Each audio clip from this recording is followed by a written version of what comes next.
so that you can easily include 3D objects into your designs without ever opening Blender or any other 3D software. This is possible because of Adobe Illustrator's fairly new tools in the 3D and materials panel. They give you so many options to turn any typography, vector illustrations, and shapes into real 3D objects. So let's jump straight into Adobe Illustrator so I can show you how to turn this into that in under 10 minutes. Are you ready? Let's dive in. First, let's create the foundation of our poster. Today, we are designing a poster for a nice brunch place announcing their Sunday brunch. We have our color palette and grid ready, so let's add the headline and some additional information as a starting point.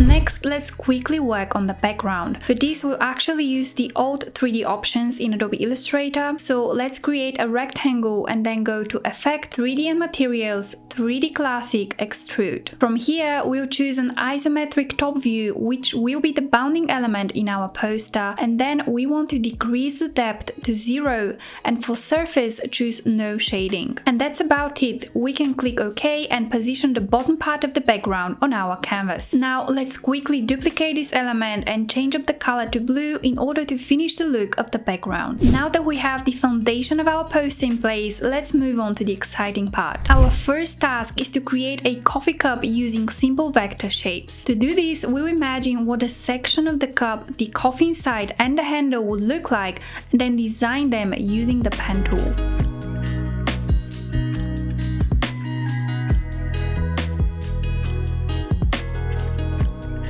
The section is ready, so let's open up the 3D and materials panel again, but this time we're going to use the new tools available. For the cup, we'll need the revolve option. As you can see, we get a weirdly looking object, but this can be easily fixed by choosing offset direction from right edge. Next, we want to change the view to isometric right from the presets panel and then head to the materials tab. Here we can choose from a variety of materials, but for this one we're going to keep it simple and stick to the default material. However, we're going to adjust the base properties. Let's reduce the roughness, which will give the shape a smoother look, and increase the metallic, which will make the object shinier. And finally, on the lighting tab, we have many options for adjusting where the source of light comes from, where it's located, how intense and high it is, and if there's any ambient light. And the cool part is that we can turn on the shadows for an even more realistic look. Now the shadow is currently set to behind object, this is why it looks a bit weird,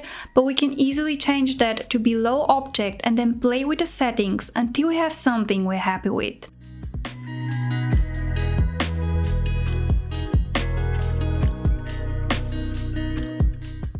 When we're all done with our adjustments, it's time to preview our 3D object, and to do so, simply click the render button in the upper hand right corner in order to render it out. Now let's quickly do the same for the handle of the cup, but this time we'll use the inflate option, which basically inflates the object. You also have the option to turn on inflate both sides. Then we'll quickly go through the materials and lighting settings again. Just keep in mind to keep them similar to the settings we had for the cup, as we want them to eventually look as one object. When we're all done, we can send the handle behind the cup and adjust its positioning. Finally, for an even more realistic look, let's quickly draw coffee steam using our favorite pencil tool and apply a blurry effect with a gradient adjustment. And that's it, our coffee cup is complete.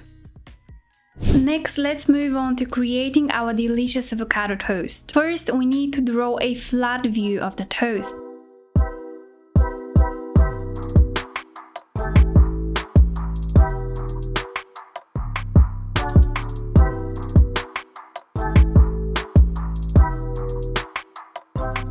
To ensure that the yolk and the egg white interact when inflated, we need to group them. After grouping, we can start inflating each element individually, starting from the toast. We can even adjust the volume option to control how inflated the object looks and achieve the look that we want. We're going to set the view to isometric top for all three elements of the illustration. Next, let's inflate the avocado layer as well. And finally, we can work on our egg to complete the design.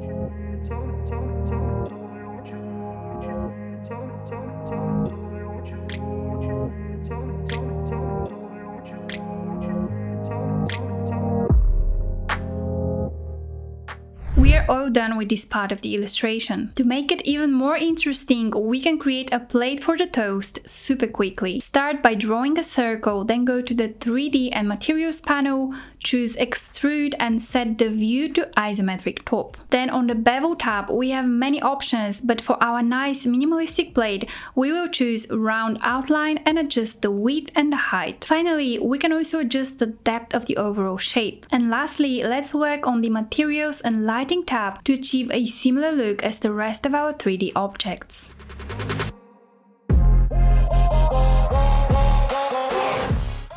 When we're all done, we'll simply send the plate behind the avocado toast. Next, let's create a glass of juice using the same tools we used for our coffee cup, but this time the shape will be a bit different and without the handle. Again, we will start by drawing a section of the glass.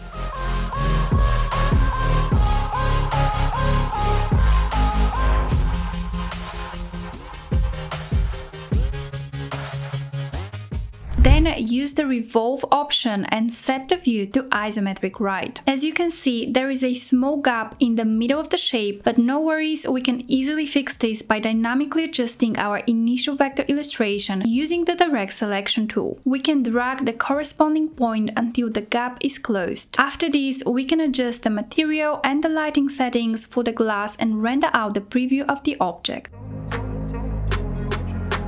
Now let's add some pancakes to our design. Super simple, again we'll draw a section of the pancakes and a rounded rectangular shape for the butter cube. It's important to make sure that the top pancake is set as the top element in the illustration and the bottom pancake as the bottom element. This way, when we choose the revolve option for the pancakes, they will be stacked in the correct order. For the pancakes, we'll choose the isometric top view. And for the butter, we're going to choose the inflate option and set the view again to isometric top. Adjust the materials and lighting settings for both objects to match the previous objects we've created for a cohesive look. Once we're done, we can easily render out the preview for our pancakes.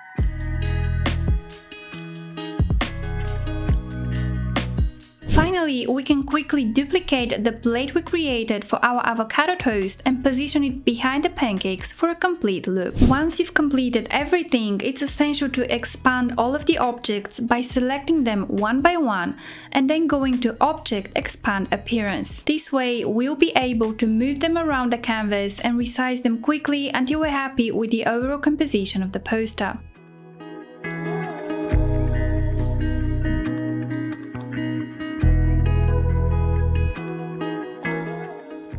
As a bonus tip, if you want to add additional textures such as a grainy effect for example, you can export your Adobe Illustrator artboard as a PSD file with layers. This is how you can do it. Then you can open the file in Photoshop and add any additional shading, grain effects and overlays that you desire. And that's it, this is how you can easily create 3D objects and designs without having any 3D software knowledge. I strongly encourage you to test out all of the tools we've learned today and create something unique. And be sure to tag me on Instagram because I will love to see your creations. Thanks for watching today's video. I hope you found it helpful. And if you did, be sure to give it a like, subscribe to my channel and hit that bell so you never miss out any future videos. If you're looking for free design resources, be sure to check my website at albena.design and go to the resources page. You will find a link to the freebies in the description box below. Thanks again for watching and I'll see you in the next video.